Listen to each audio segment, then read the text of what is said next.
महाराष्ट्राचे नामदार श्री धनंजय मुंडे साहेबांना टार्गेट करण्याचं काम पद्धतशीरपणे बीड जिल्ह्यातील काही राजकीय लोक करत असल्याचं दिसून येते।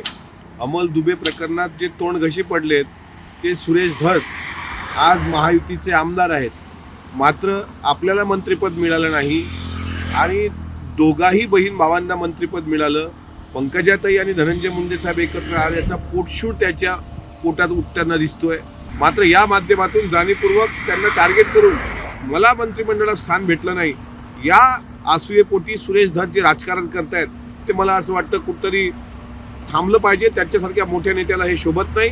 महायुतीचे ते घटक आहेत आणि याहीपेक्षा एक सामाजिक कार्यकर्ते जे कालपासून पुढे आले आहेत, काल खासदार संजय राऊतांना पुढे आणले गेलं आहे, म्हणजे सर्व एकत्र येऊन संदीप क्षीरसागरबद्दल बोलण्यासारखं काही वेगळं नाही। जो स्वतःच्या वडिलांना इतक्या मोठ्या पद्धतीनं जी व्यक्ती इज्जत देऊ शकते ती बाहेरच्यांबद्दल कशी असू शकते यात काही दुसरं सांगण्याची गरज नाही।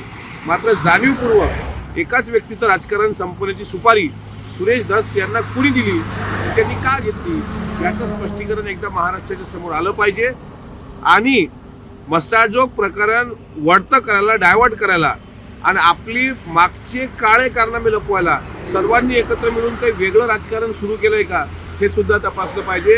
हमाम में सब नंगे होते हैं सुरेश अण्णा, त्यामुळं जे काही तुम्ही करता आहात हे त्या पीडित कुटुंबाला न्याय देण्यापेक्षा तुम्ही तुमचं स्वार्थी राजकारण करतात का हे बीडच्या जनतेला आणि सोबतच महाराष्ट्राला कळून चुकलं।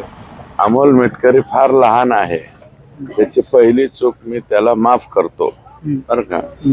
इथून पुढं त्यांनी माझ्या बाबतीत बोलू नये।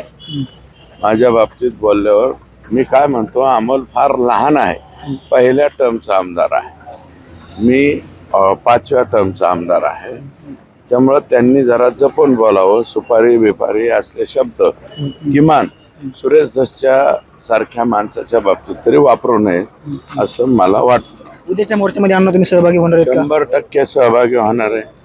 समाजाचं म्हणजे लोकांचं, सर्व जाती धर्माच्या लोकांचं प्रेशर आहे मोर्चाला हजर राहावं आणि आम्ही नाही हजर राहिलो तर आमचे लोक तोंडावर शेण हाणते ना, तुम्ही हजर कसं काय नाही राहिले।